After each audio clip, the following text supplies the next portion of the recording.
Good afternoon to all. In this session, we are going to speak about kinematics. In kinematics, we have motion in one dimension, motion in two dimensions, and motion in three dimensions. We are going to speak about motion in one dimension in this session. Before getting into this motion in one dimension, we should know about some of the fundamentals, some of the fundamental ideas related to kinematics. Very first thing, we have to speak about mechanics, which is a branch of physics which deals with the motion of objects. In mechanics, there are three classifications. One is statics, second one kinematics, third one dynamics. So, as I mentioned earlier, mechanics is the branch of physics which deals with the motion of objects. This motion of objects can be studied in different categories. So, mechanics can be classified as statics, kinematics, and dynamics. Statics is the study of objects which are under rest. In the sense, when do we say an object is said to be under rest? If it is not moving. That is one case. Another case is that if an object which is acted upon by large number of forces are balanced, then the object is brought to a state of equilibrium. Then the object is said to be under a state of rest. So if you study about the objects which are under a state of equilibrium and which are at a state of rest, then that branch is called statics. Here, the forces acting on the objects do not come into play. Force do not play any role in statics. Then kinematics. Kinematics is the branch of mechanics in which we used to study about the motion of the objects without considering the cause of motion. Without considering the cause of motion. What made the object to move, that will not be taken into account. We will be speaking about the movement of the object alone. But forces comes into play in this case. Forces comes into play. So in kinematics, we will be speaking about the movement of objects without considering the cause of motion of the object. In dynamics, we will be speaking about the same movement of motion of the objects, movement of the objects or motion of the objects, by considering the cause of motion. By considering the cause of motion. What caused this motion? That will also come into play in dynamics. Here, the external forces acting on the objects also play a key role. Right? So, in dynamics, we once again speak about movement of objects. In kinematics, cause is not considered. In dynamics, cause of motion is considered.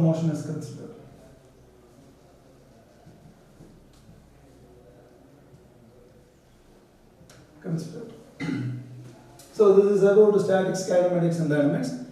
Out of this we are going to speak about kinematics. In kinematics we are going to speak about one-dimensional motion, two-dimensional motion, three-dimensional motion. First we have to speak about motion in one dimensions. In order to speak about motion in one dimensions, once again we have to go with some of the fundamentals. First we should know what is rest, and next one we should know what is motion. What is rest? If the position of the object do not change with respect to time, then the object is said to be at rest. If the position of the object do not change with respect to time, then the object is said to be under rest. If the position of the object do not change with respect to time. Time plays a key role here. With respect to time. Right? In motion, we have to say it is the change in position of the object with respect to time. A body is said to be under motion if the body whose position changes with respect to time. So we can represent it with a simple graph. In rest, or in case of rest, a position versus time graph can be drawn, where the position of the object is same at different time intervals, so the object is said to be under rest. In case of motion, if you take position with respect to time, as time changes, the position also changes, so we can say the object is said to be under motion. So we can list out rest and motion in this way. Also, rest and motion are relative quantities. Rest and motion are relative quantities. How? If you consider a car or a train, you are sitting along with another person, a fellow passenger. For him, you are under rest, and for you, he is under rest. So, you are under rest now. For the same condition, if you two people are observed by some other fellow who is standing outside the bus or who is standing outside the train, for him, you people are moving. So, rest and motion are relative quantities. So, when do we say an object is said to be under rest? We need to know a reference here. We need to have a reference. With respect to reference only, we can say the object is said to be under rest. If the object is said to be moving, then also we need a reference, either a stationary object or a moving object. With respect to that, we will be explaining that the object is said to be under motion. Fine. Next thing is that we have to speak about the frame of reference. Frame of reference. Before speaking about frame of reference, we can speak about point masses, and then we shall go with frame of reference. These are all the fundamental ideas what we need to know. We shall speak about point masses.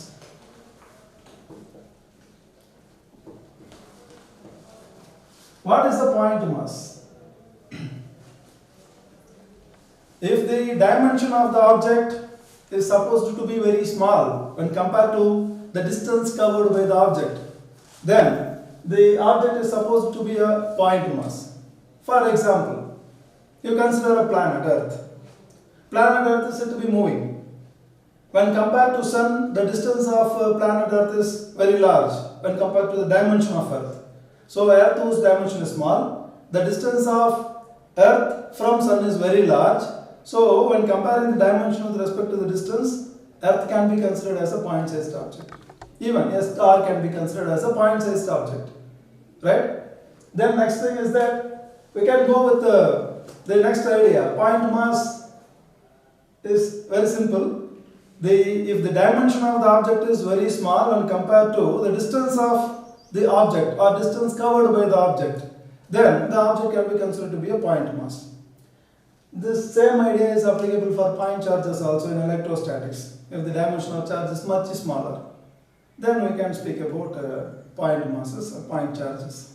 Then, with respect to point mass, we can list out the different kinds of motions. For example, if you speak about motions, there are different types of motions. One is linear motion, rectilinear motion.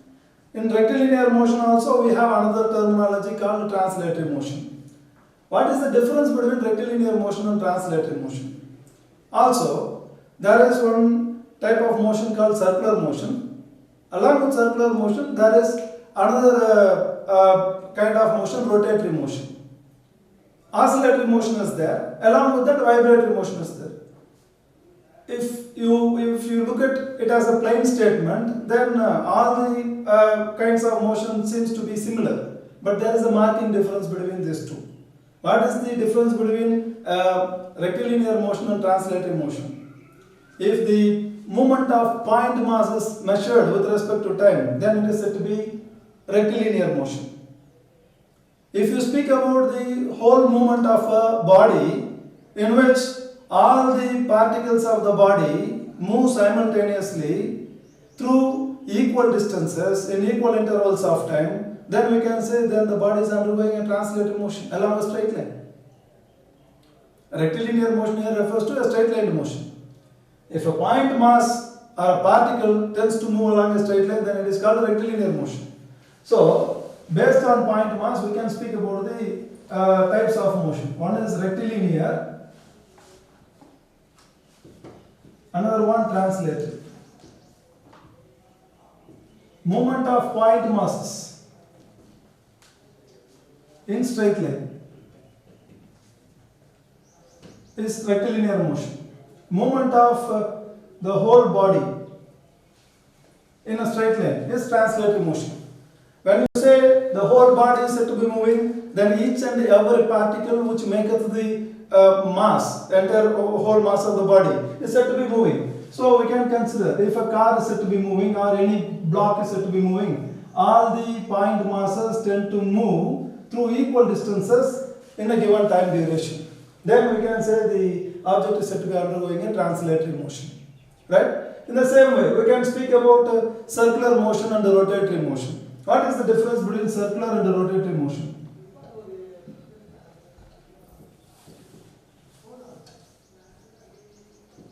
Same way, if a point mass is said to be undergoing a circular path about an axis, then it is said to be undergoing a circular motion.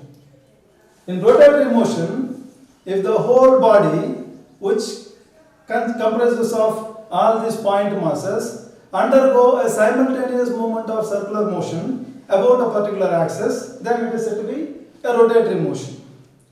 How they will move? Each and every particle will be moving in a concentric circle about the same center, which is said to be undergoing a rotatory motion. So there is a marked difference between circular and the rotatory motion. So in circular motion, all the particles of the body tend to move or move simultaneously in a circular motion in the form of concentric circles. The form of concentric circles covering equal angles with respect to time.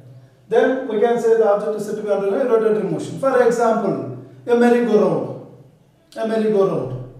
So you will be sitting on the horse, you will be sitting on the boxes. As you tend to move around the or about the same axis, then you can see each and every point of time you will be undergoing or you will be covering equal angles about the axis, right? This is about rotatory motion. Then, fifth one, oscillatory motion. And sixth one is vibratory motion.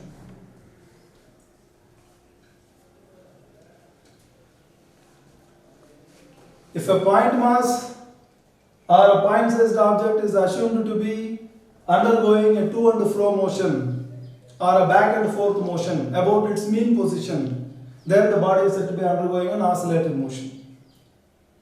Which means there is a confinement of movement of these objects. Confinement here refers to bound within.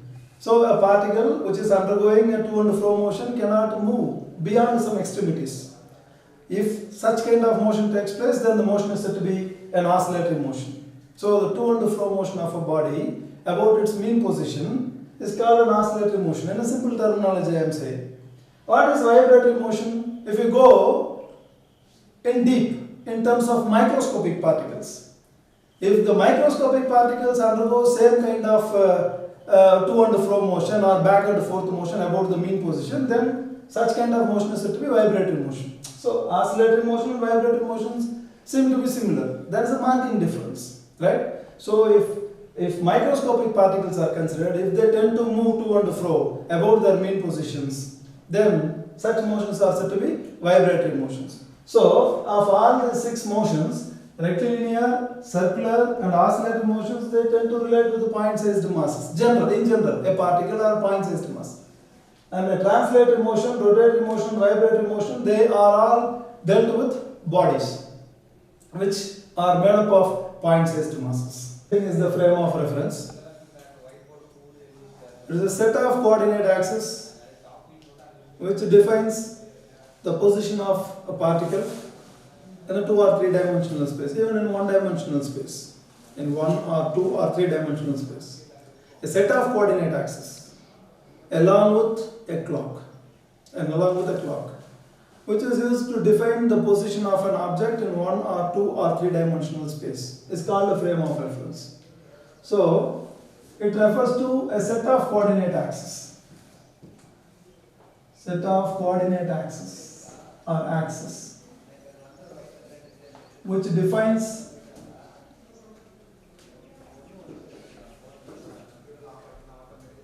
the position of particles in 1 or 2 or 3 dimensional space. And the measurement of position takes place along with a reference clock. along with the reference clock.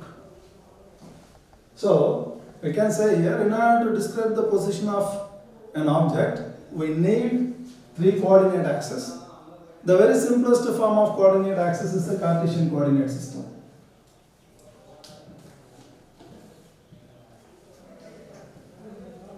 Simplest form of coordinate system is the Cartesian coordinate system, which is x, y and z coordinates. Along with the 4th coordinate, we need time. So 4 coordinates are required to describe the position of an object. Motion in 1 dimension. In order to describe the movement of object in 1-dimensional space, we need either x or y or z, any one of the coordinates along with the time.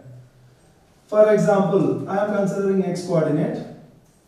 The initial position of the object is at O. After some time interval t, the object reaches a point A. Then we can say the object has undergone a 1-dimensional motion, whose position is measured with the help of x-axis. The same can be done with the help of y-axis as well as along the z-axis.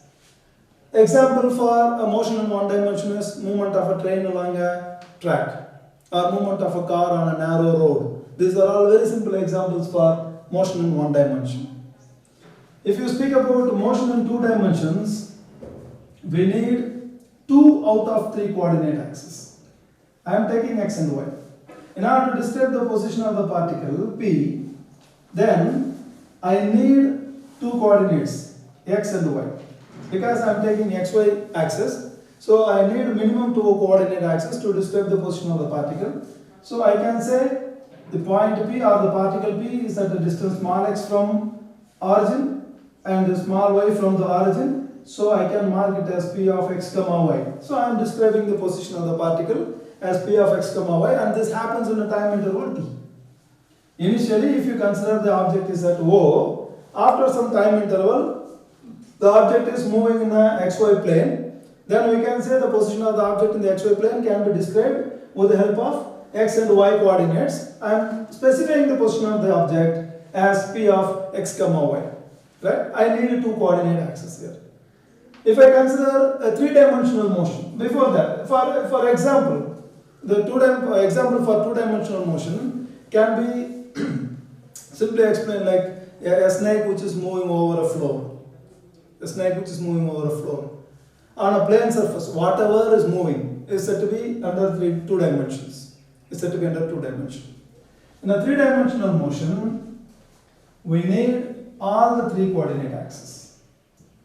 All the 3 coordinate axes. As you know, whenever you are representing a right-handed coordinate system, you have to represent all the coordinates in the anti-clockwise direction. You know that. X, Y, Z. This is how the coordinates have to be referred. Right? You cannot mark X, Y, Z. This is in the clockwise term. So you should not use it. Right? That is left-handed rotation. In general, in our text, we are always following the right-handed rotation where the coordinate system is always marked in the anti-clockwise direction, X, Y, Z. Right? In order to specify object P from origin, we need 3 coordinate axes, one along the x direction, another along the y direction, another along the z direction. We mark it z. So the position of the object is at a distance small x along the x direction, and small y along the y direction, and small z along the z direction. If all the 3 distances meet at a particular point, then we can specify the position of the particle in the 3-dimensional axis as P of x comma y comma z. So in order to specify an object in a 3-dimensional space, we need 3 coordinate axes. For example, a bee flying in a classroom, a bee flying, molecules of a gaseous system. They are all considered to be the examples of 3-dimensional motion. Right? Fine. So, in order to explain the position of the object, we need the frame of reference. Frame of reference is nothing but the system of coordinate axes or set of coordinate axes which describes the position of the particle at any particular instant of time. If it is the motion in one dimension, we need only one coordinate axis, either x, either y or z. If it is in two-dimensional case, then we need minimum two coordinate axes. I can have xy, yz, zx. Here I can have x, y or z. Any one of the coordinate axes is required. Here you need all the three coordinate axes, x, y, z, to specify the position of the particle. Right? Frame of reference can be classified into two types. One is inertial, another one is non-inertial. In an inertial frame of reference, inertial frame is otherwise called unaccelerated frame. Inertial or unaccelerated frame. Non-inertial or accelerated frame. In an inertial frame of reference, Newton's first law is valid. Newton's first law is valid. What is Newton's first law? Every object continues to remain in the same state of rest or of uniform motion unless acted upon by an external force to change the state. If no force acts on the body, there will be no change in the state of the body. So it will always remain in the same state of rest. So what shall we say here? The object will not undergo any movement. If it is moving, it will undergo a uniform motion. If it is set to be under rest, it will be in the same state of rest. So velocity is not changing. If velocity is not changing, the body will not get accelerated. So any object which is said to be in an inertial frame is said to be in an unaccelerated frame. What is a non-inertial frame? A non-inertial frame is always called accelerated frame, where Newton's first law is invalid. Newton's first law is invalid. In inertial frame, Newton's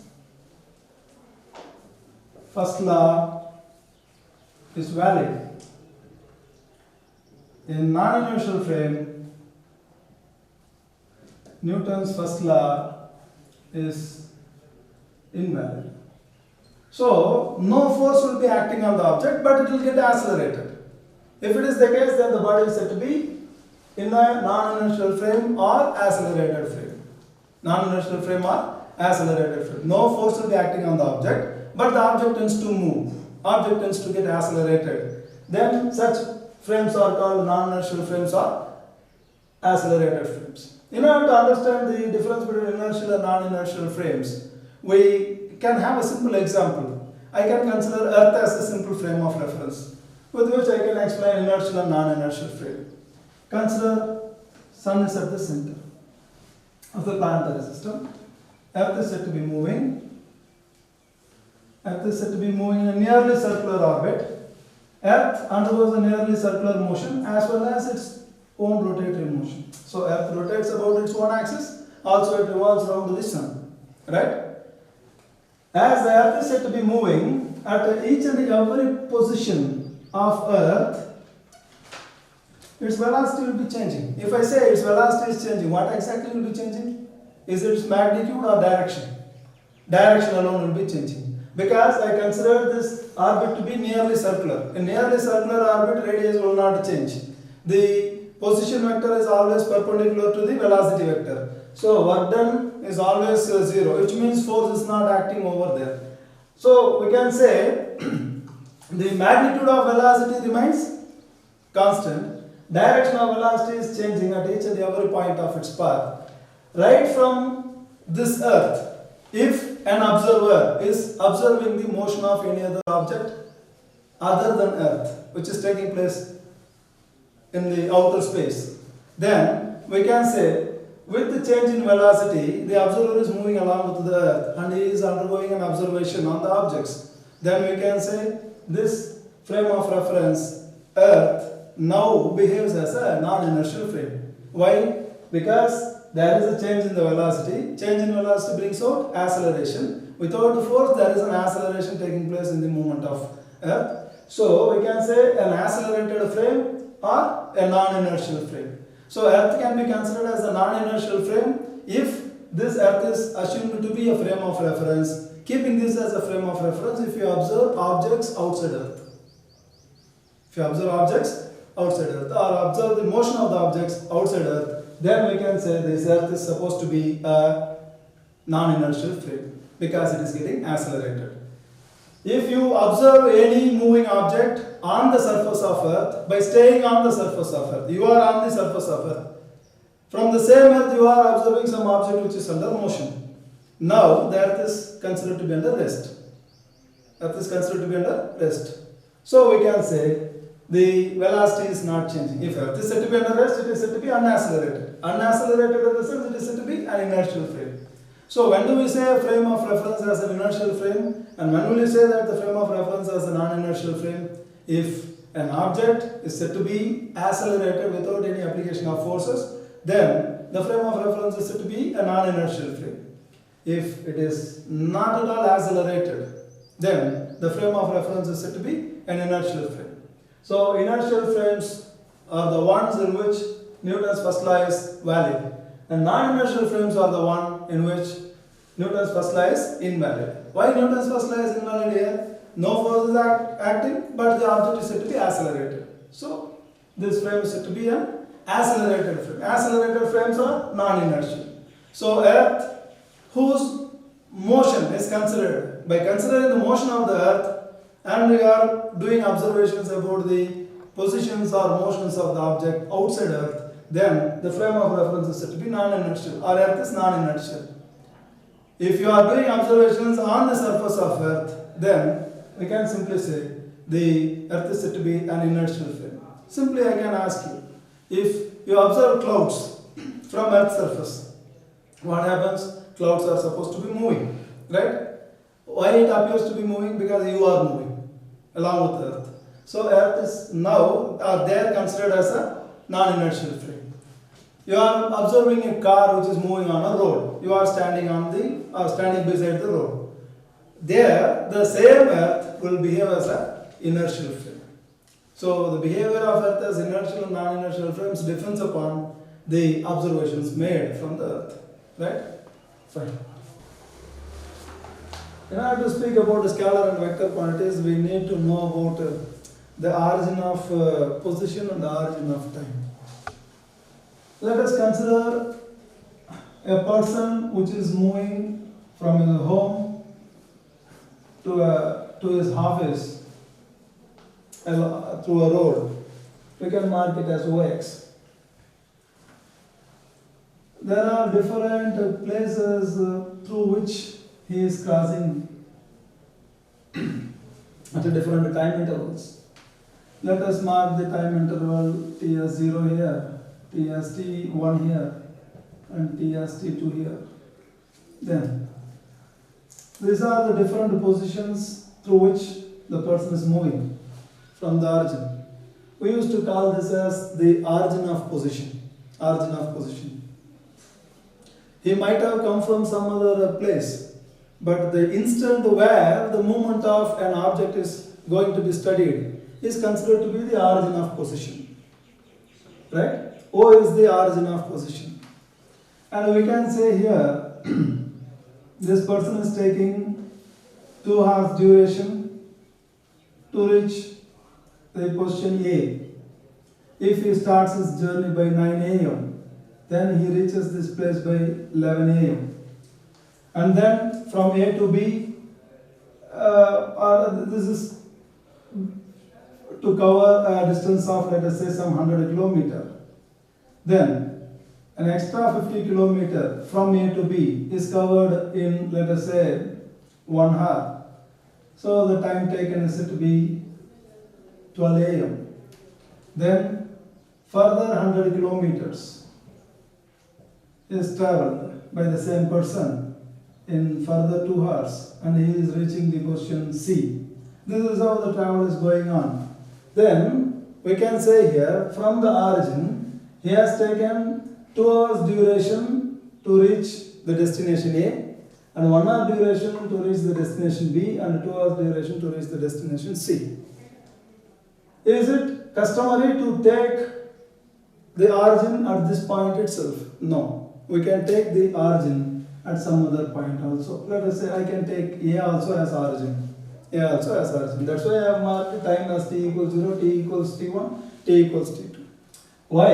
In the sense, out of this travel throughout the distance O to Ax, I am starting the observation of this motion at a time interval t equals 0 where the position is said to be A. So at a position A, I am observing him. So I am considering that particular time interval as origin. And then corresponding time intervals which are all observed at different positions B and C are taken as positive quantities, positive time intervals. He has already crossed O. So that time duration, 2 hours, must be taken as negative time duration. Negative time duration here doesn't refer the time as a negative value. Instead, this time is said to be already passed out by the person who is undergoing the travel. He has undergone a 2 hours duration to cover the distance already 100 km. He covered the distance and reached this particular point. So I am observing this person at this particular position A. So I am fixing the time duration as origin at A. Right? So origin can be, or origin of time interval or origin of position can be fixed anywhere throughout the motion. Anywhere throughout the motion. If you move towards the right side of the origin, all the values of time as well as all the values of distances are taken positive. All the values of time and all the values of distances measured in the negative direction or in the left side are taken negative. For example, if I consider time t equals 0 at A, then this 2 hours time duration is said to be a negative time duration, which is -2 or -2 hours. This time can be in terms of hours, minutes, seconds, days, years, whatever. So I am taking in hours, so I am saying -2 hours. What does it mean? Shall we say time is said to be in a negative form? No. Time is already passed out from O to A to cover this much distance. And that person has reached this point A. And now he is going to proceed in the forward direction. So all the time durations which will come after the origin, in the sense along the right side, will be taken positive. And all the time intervals which are measured towards the left are taken negative. In the same way, positions are also measured in both positive as well as in the negative direction. If the position is measured along the positive direction, means along the right direction, then they are all taken positive. If the position is measured along the left side, then you can say position is said to be negative. Right? Fine. We can speak about the scalar and vector quantities now. As you know, a physical quantity is said to be a scalar quantity if it has only magnitude and no specific direction. We can list out a number of examples. Right? Mass is a scalar quantity. Mass is a scalar quantity. Speed is a scalar quantity. Distance is a scalar quantity. Can go on with a number of examples. If any physical quantity is measured as is said to have only magnitude and no specific direction, then it is a scalar. And a physical quantity which has both magnitude and direction is said to be a vector. So only magnitude is scalar. A physical quantity which has both magnitude and direction is said to be a vector. Scalar and vector are not of prime importance now. Vector is more specific. That we will discuss in the next session. Here I will go on with the simple terminologies related to vectors. A vector is always represented by a line segment with an arrowhead. The line segment, let us say AB, whose length gives you the magnitude of the physical quantity. Whose length will give you the magnitude of physical quantity. And arrowhead represents the direction of the physical quantity. So I can generally represent this as a AB vector, which has a magnitude. Let us say if I am measuring length as 5 meters from A to B, then I can say AB vector is equal to 5 meters. So the magnitude of this vector AB is 5 meters and it acts from A to B. Acts from A to B. So this is the vector representation, a line segment with arrowhead. A line segment with arrowhead. In order to have a difference between the scalar and vector quantities, we are going to speak about distance and displacement. They are very fundamental but of prime importance. A large number of problems will be asked based on this distance and displacement. Right? Distance and displacement.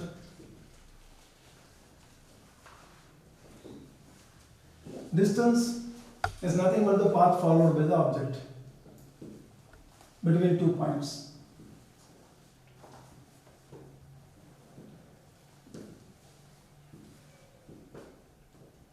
Between 2 points. Displacement is the shortest distance between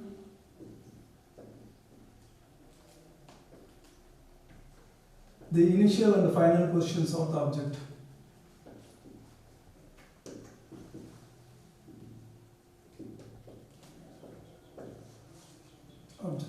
This happens in a given interval of time. So distance is the path followed by the object between 2 points, and displacement is the shortest distance between the initial and final positions of the object. Distance is a scalar quantity, displacement is a vector quantity. Distance can have only positive values.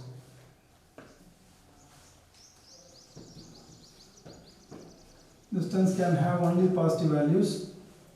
Displacement can be positive or negative or even zero. Displacement can be positive or negative or even zero. The value of distance is greater than or equal to displacement. When I speak about the magnitude of distance is always greater than or equal to displacement, whereas the magnitude of displacement is always less than or equal to distance. So, if an object is said to be moving between 2 points A and B, which one is greater, distance or displacement? Distance is always greater, otherwise equal. It will not be less than displacement. It will never be less than displacement. And further, distance between 2 points, distance has many values.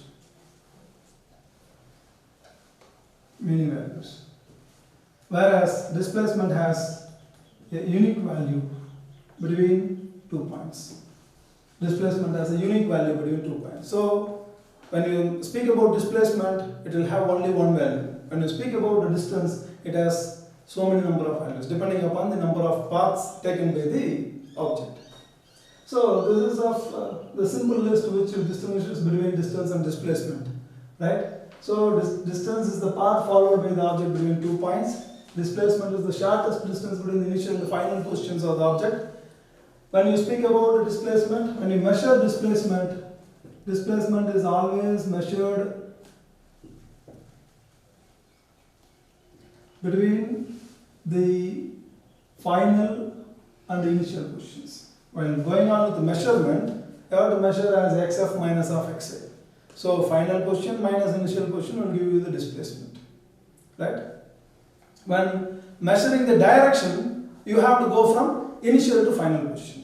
While measuring the direction, you have to go from initial to final position. While measuring the values, magnitudes, you have to go from final to initial. So that difference should be known while speaking about displacement, right? So distance is a vector, distance is a scalar, displacement is a vector quantity. Distance can have only positive values. It can never be negative or zero. Displacement is either positive or negative or even zero.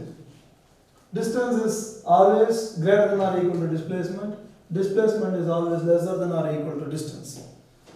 Between 2 points, distance has many values, displacement has a unique value, right? With a simple example, we can speak about the distance and displacement here, simple calculations here. With this example, we are going to speak about the difference between distance and the displacement. Let us consider an object which is at a position A. It is undergoing a circular motion and reaches the position C. What is the distance travelled by the object and what is the displacement made by the object? While measuring distance, half of the circumference of the circular orbit or circular path has been covered by the object. So we can say the distance travelled is pi r. Distance traveled is pi r. Circumference is 2 pi r.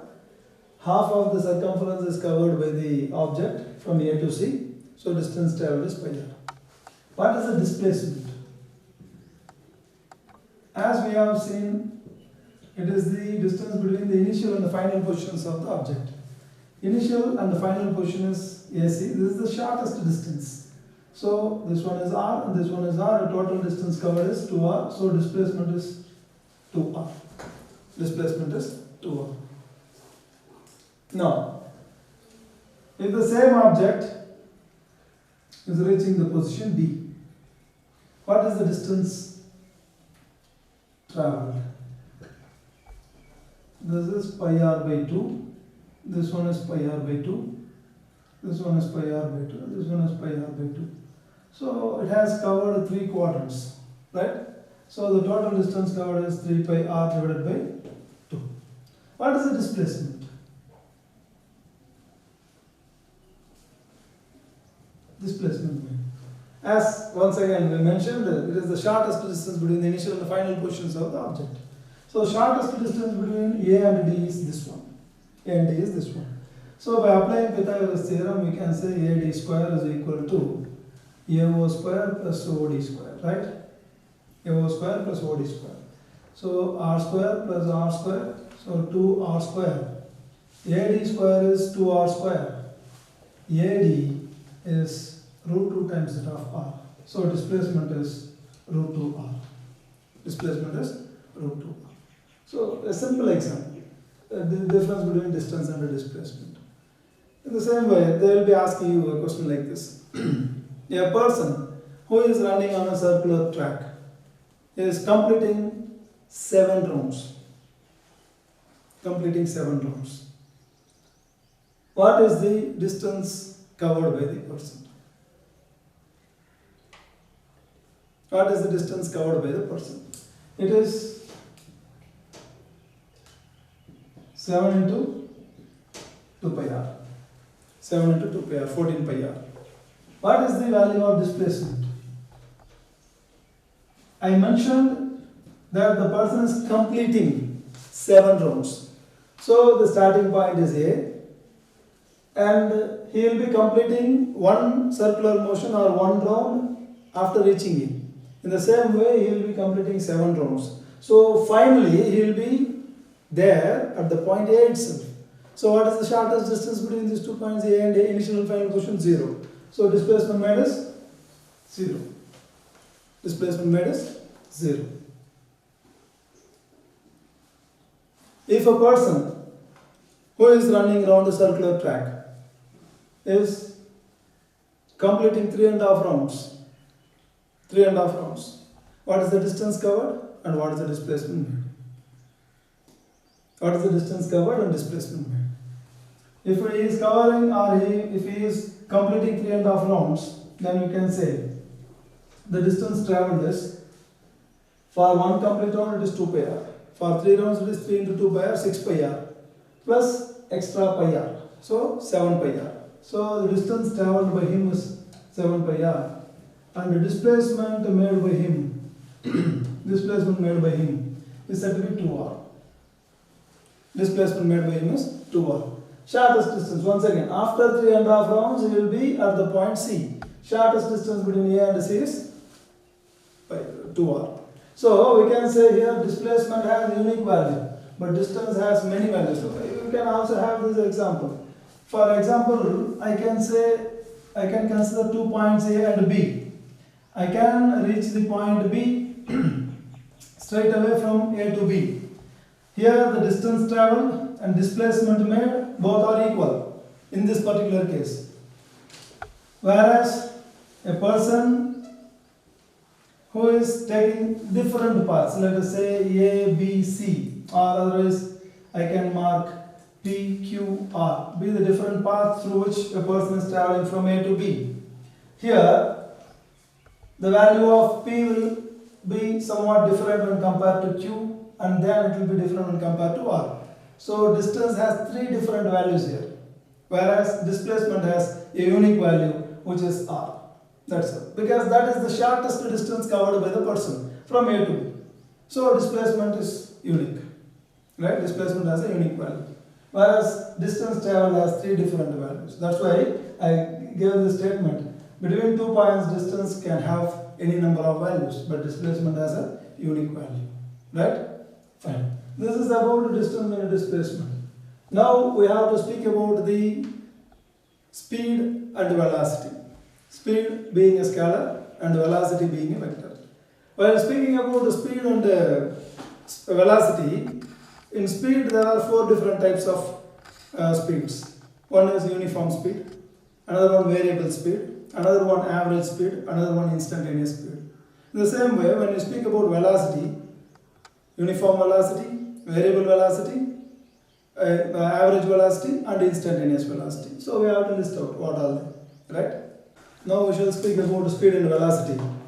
Speed, it is defined as the ratio of total distance travelled by the body with respect to time, or divided by time taken. When you speak about ratio, then it is the ratio of total distance travelled by the body to time taken, right? So speed equals total distance travelled divided by time taken. And as in case of velocity, it is the total displacement divided by time taken. So in a given time interval, what is the total distance travelled by the body gives you the measure of speed. If you measure the displacement, total displacement made by the body in the same given time interval, then that will give you velocity, right? Speed can be listed out into 4 different types. One is uniform speed, second one variable speed, third one average speed,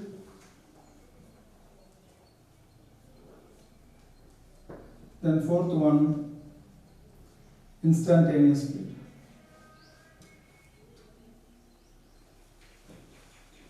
Velocity can also be listed out as uniform velocity, variable velocity, average velocity, instantaneous velocity.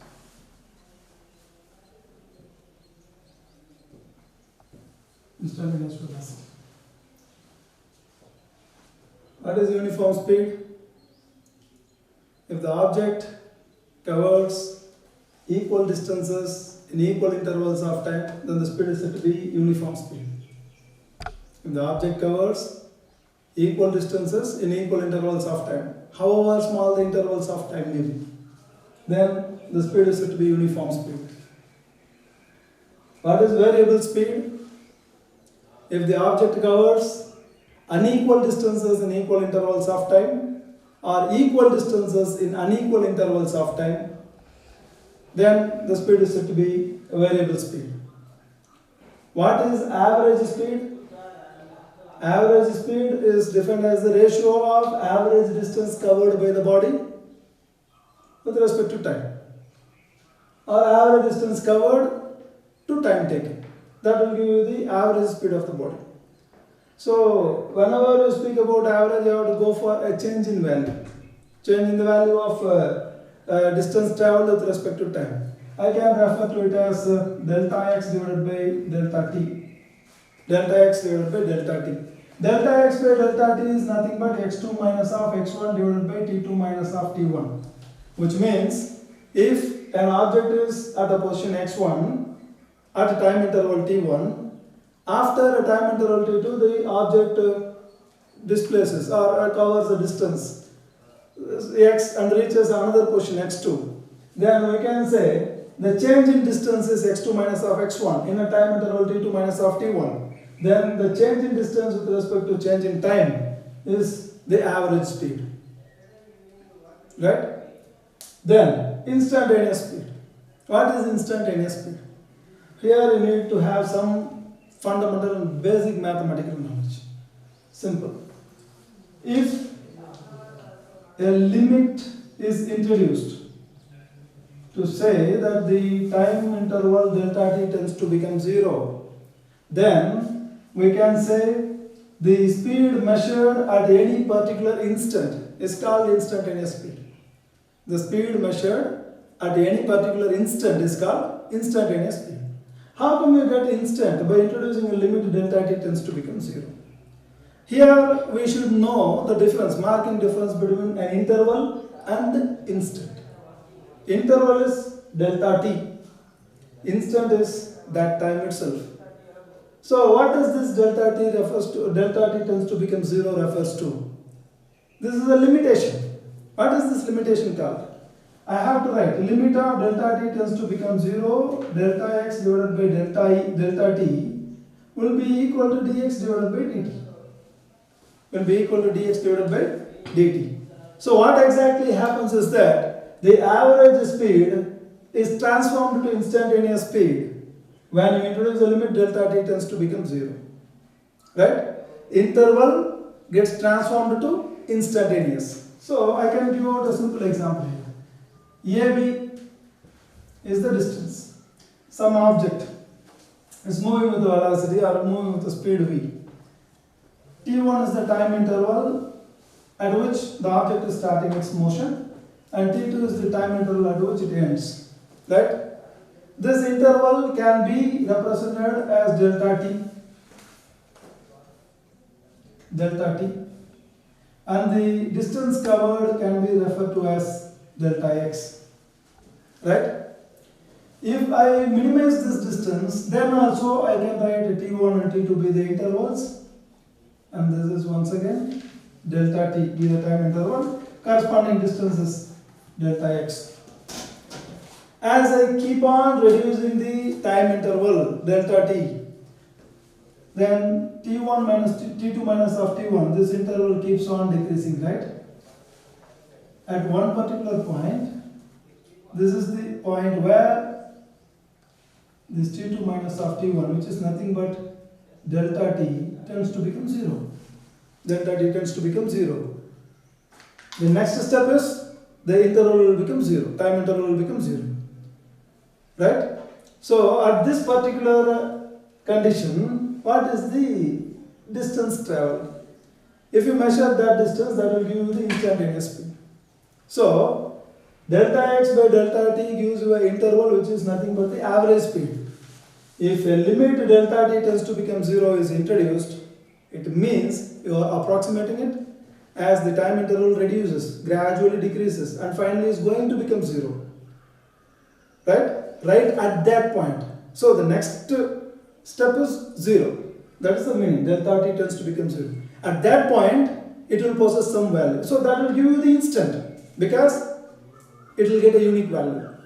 At this limit delta t tends to become 0, the time gets a unique value. We used to call it instant. That is why it is instantaneous. At that instant, the object will possess a particular distance covered. Then that distance divided by that time interval will give you instantaneous speed. So it is the distance traveled by the body at any particular instant. We used to call it instantaneous speed. So dx by dt is the representation for instantaneous speed. So this derivative is always representing the instantaneous speed. This delta x by delta t refers to the intervals. Right? Interval. So delta and d has a marking difference. If you represent it as dx by dt, then you are speaking about instantaneous value. If you speak about delta x by delta t, then you are speaking about the average value. This is the average speed. When limit is without limit, delta x by delta t is average speed. No way you can bring out dx by dt. Dx by dt will exist only when limit delta t tends to become 0. Same is the case for velocity. Wherever you are having distance, you change it to displacement. What is uniform velocity? If any object is said to be undergoing a motion, then if it covers equal displacements in equal intervals of time. Here we mentioned equal distances in equal intervals of time. Here we are mentioning equal displacements in equal intervals of time. However small the intervals of time may be, then the velocity is said to be uniform velocity. Variable velocity is the one in which, if the object is said to be undergoing a motion, then if the magnitude of velocity, we used to call it speed, if the magnitude of velocity changes or direction of velocity changes or both magnitude and direction of velocity changes with respect to time, then the object possesses a variable velocity. What is average velocity? Average velocity is the ratio of the change in displacement divided by change in time. Change in displacement by change in time. How will you represent this? This can be represented as delta x vector divided by delta t. What makes the difference? This is delta x by delta t. This one is delta x vector divided by delta t. So when you simply represent it as x, it is a distance. If you represent it as x vector, then it refers to displacement. That's the difference. So we can write it as x2 vector minus of x1 vector divided by t2 minus of t1. This will give you the average velocity. This will give you average velocity. Instantaneous velocity, as I have mentioned, if you measure the displacement of any moving body at any particular instant, then that will give you the instantaneous velocity. So once again, limit delta t tends to become 0, delta x vector divided by delta t is equal to dx vector divided by dt. Dx vector divided by dt. This is the representation for instantaneous velocity. Representation for instantaneous velocity. This can also be expressed with a graph by taking position or distance, displacement x along y-axis, displacement x along y-axis, and time t along x-axis. Object is said to be undergoing a variable, possessing a variable velocity. I can say this slope delta x divided by delta t will give you the value of average velocity. Delta x divided by delta t will give you the value of average velocity. This is the distance between A and B. If the value of delta x is gradually decreasing with respect to time, then what will happen? This AB distance will gradually decrease, and finally, when the limit delta t tends to become 0, it will come to the point A. It will come to the point A, right? At this point, if you draw a tangent, whatever the slope you are taking to a tangent, the values will be the same, which means that will refer to the instantaneous value of velocity. That will refer to the instantaneous value of velocity. What exactly you are doing is that you are reducing the time duration, corresponding change in the distance is also taking place.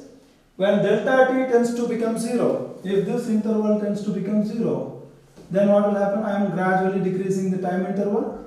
So when delta t tends to become 0, it will reach the point A. Correspondingly, delta x will also decrease, right?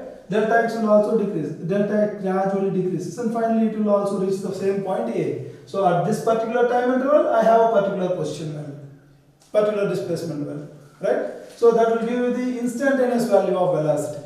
How will you measure the instantaneous value of velocity? As you have taken the limit delta t tends to become 0, the delta x has come to A. Draw a tangent to A. Take a slope from the tangent. Whatever the position from which you are taking the slope, doesn't matter. The value will be the same. So instantaneous velocities can be calculated using this displacement time graph, right? This is the difference between speed and velocity. When you speak about instantaneous speed, once again you have to say it is the distance at any particular instant. Distance possessed by the body, or the value of distance traveled by the body at any particular instant. Here it is the value of displacement possessed by the body at any particular instant. That will give you the instantaneous velocity. How will you transform this average speed and average velocity to instantaneous speed and instantaneous velocity? By bringing out the limit delta t tends to become 0. If this delta t tends to become 0, you are bringing out the approximation that the interval is getting transformed to instantaneous. This will bring out the interval to instantaneous. At that particular instant, what is the distance covered? That will give you the value of instantaneous speed. What is the displacement made? Instantaneous velocity.